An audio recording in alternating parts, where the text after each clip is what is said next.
Why do you think there's a natural inclination to see communication of hell and consequence as unkind, as mean? I think it's okay. Where does it stem from? I think it's been done poorly, Yeah. and so there's connotations of like, oh shoot, I don't want to be like that guy, right? And so like I'm not going to do it.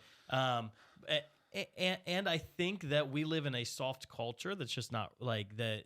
Everyone's offended all the time, right? I remember, I don't know if you have this same vivid memory, Aaron, but like when we were young in ministry, some of our mentors brought us into like I use the word mentor. They were teachers as we were growing up in the faith, and they brought us in a room together, and I thought they were going to bring us together. Like Aaron and I were doing ministry. It was really successful ministry. It was leading a lot of young people into a relationship with Jesus. It was growing. I thought they were going to be like, hey, you guys are doing awesome. How can we support you? And instead they had this list of things that they had against our ministry. And one of the things that they were opposed to in our ministry was you guys talk about the existence of hell, and it scares people. It's scaring children, and you shouldn't let children know that hell is real. And I don't know if you remember that's when I lost it, right? I was listening. I remember you losing it. I lost it, right? and I don't remember like, and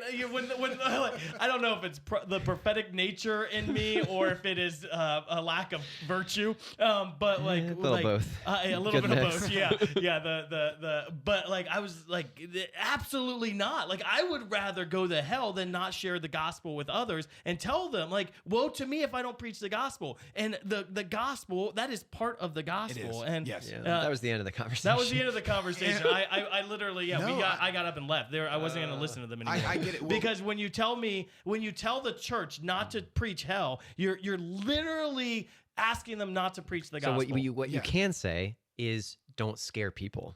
Well, so yeah, I think sure. So that was my reason for asking the question. Because we're soft a little bit, and I don't know if I'm a scary person. I mean, if you definitely are a scary person, Dan. But if my parenting scares my children, yeah, for sure, then I'm not a good dad. Yeah. Correct. So we need to learn as a church to communicate this message in a way that doesn't immediately offend. So offense is the response. Offense is the responsibility of the offended person. Correct.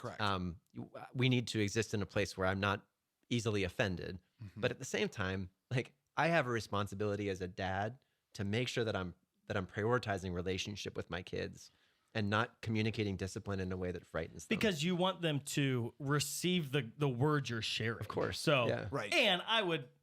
So there's a balance I here. would suggest, though, that we were not actually scaring No, people. of course. Absolutely. That's what I was just going to say. Like Dan was not. Yes. No, the represent. Honestly, I don't even remember where this came from. I don't even remember where it came from, too. I'm like, what? Are you kidding me? It's like, how are a bunch of teenage boys scared? No, like, I think what you're representing matters. I do. I think that usually when you find something, though, there's fault on both sides. So, I think that there is an inability to receive hard words in today's culture more than there has been before.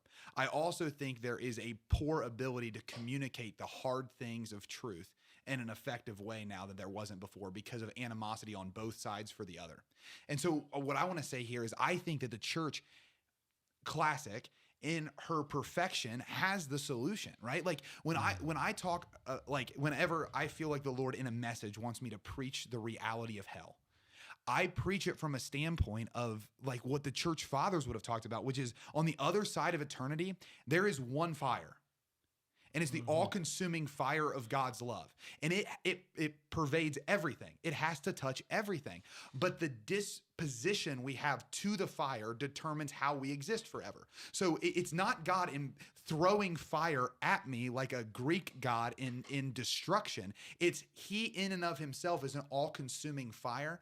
Again, because we have to use human imagination because we don't, to talk about God, it's like, what do you say? Like he's an all-consuming fire. So on the other side of eternity, that fire with one kind of disposition purges me, therefore purgatory, it perfects me because without those things being burnt off, I would be hiding my face from God for all eternity. Well, that doesn't make sense, right? Like look at every person who encounters an angel in scripture besides Mary, ironically. What do? They hide their face from the angel because there's imperfection there. Mary Mary beckons the angel. Like, you can even see it in some depictions. It's beautiful. Why? Because Mary being sinless. Like, we can see these things. All I'm saying here is, on the other side of eternity, if we would preach that there's one fire, the all-consuming love of God, and the disposition of my heart to that fire is what determines how I experience it. Yeah. If I was in perfect relationship with it, it's consuming me in love forever. If I have some things that still need burn off, it's purging me for a while until I can be fully consumed by it. If I am outright objecting to it, it will burn. Yeah. Because, like, you think about this, like, I would presume that a fire that has a log in it, the log wouldn't really know it's being burned because it's consumed. But if you get real close to a fire, not enough for it to touch you, but you just stay there, it's going to singe you. Yeah. It's going to singe you. Amen. 100% it will. And so, again, I think using that analogy that the church fathers used, that our beautiful churches used forever, it gives an understanding that God's not imposing this fire that you guys don't live in. No, he and of himself, his being, being itself, right? Like, I even get confused when you go into the things of God, but all I'm saying is, like, if we can give that heart, then it's invitational, not accusational. And how many times has the Father ever spoke to you accusational? He's an invitational God. From the new covenant, from the point of Jesus forward, the accusational word of the Father, it's not there. It's an invitational word of the Father every time. Accusation of the Father came when we were accused. I wonder, and I'm not speaking doctrine here. I'm asking questions.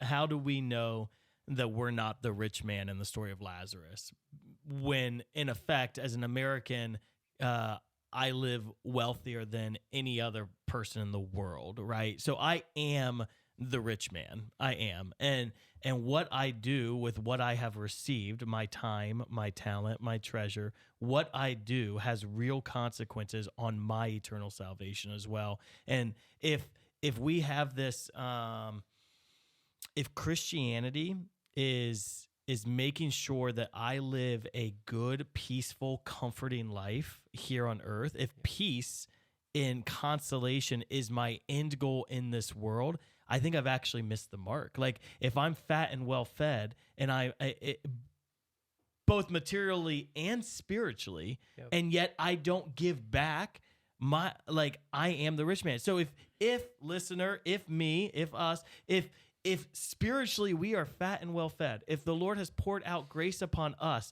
so that we have received knowledge of the truth, and we have knowledge of the Eucharist, and we have knowledge of the mercy of confession, and we have knowledge of virtue, and we have knowledge of the Blessed Trinity, and we have knowledge of heaven, if we have all of this spiritual richness, and yet I allow Lazarus to go hungry at my doorstep and I don't feed him, woe to me. So, brothers and sisters, Lazarus is begging you for food spiritually. Are you feeding him? Mm-hmm. And if we are not, we are the rich man that Jesus speaks to, and our own eternal salvation is at risk, which is why Paul says, woe to me if I don't preach the gospel. Yeah.